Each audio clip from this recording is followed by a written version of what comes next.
guys 2026 মোৰ প্ৰথমটো দিন আৰু প্ৰথমটো ভিডিঅ' আৰু আমাৰ প্ৰথমটো পিকনিক কিন্তু সেইদিনাই মোৰ এটা অঘটন ঘটিল তাৰ আগতে আহকচোন প্ৰথমৰ পৰা ভিডিঅ'টো আৰম্ভ কৰোঁ গাইজ ভিডিঅ'টো আৰম্ভ হ'ল মাংস কটাৰ পৰা যিহেতু আজি পিকনিক খাম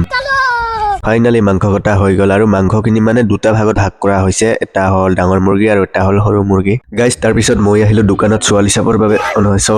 আটা নিবৰ বাবে তো গাইজ ফাইনালি মই আটা আৰু আটাৰ লগতে মছলাখিনি লৈ ল'লোঁ গাইজ আজিৰ পিকনিকটো মানে ৰুটিৰ লগত মাংস খাম গাইজ দোকানৰ পৰা অহাৰ পিছত অকণো টাইম লছ নকৰি আমি ৰুটি বনোৱাত লাগি গ'লোঁ গাইজ এতিয়া মাংসখিনি বনোৱা হ'ব আৰু মাংসখিনি বনাবৰ বাবে আমি আমেৰিকাৰ পৰা এজন মহান ৰান্ধনি লৈ আহিছোঁ আৰু এইজনেই হ'ল সেই মহান ৰান্ধনিজন পিছে গাইজ মাংসৰ কালাৰটো কেনেকুৱা লাগিছে গাইজ সৰু চাইজৰ মাংসটো বনোৱা হৈ গ'ল এতিয়া ডাঙৰ চাইজৰ মাংসটো বনাম গাইজ ইফালে আকৌ ভণ্টিয়ে এতিয়াও ৰুটি বনাই আছে যিহেতু টোটাল 45টা ৰুটি বনাব লাগিব তো গাইজ ৰুটিবোৰ বনোৱা হৈ গ'ল ইমান ভাল হোৱা নাই যদিও বেয়াও হোৱা নাই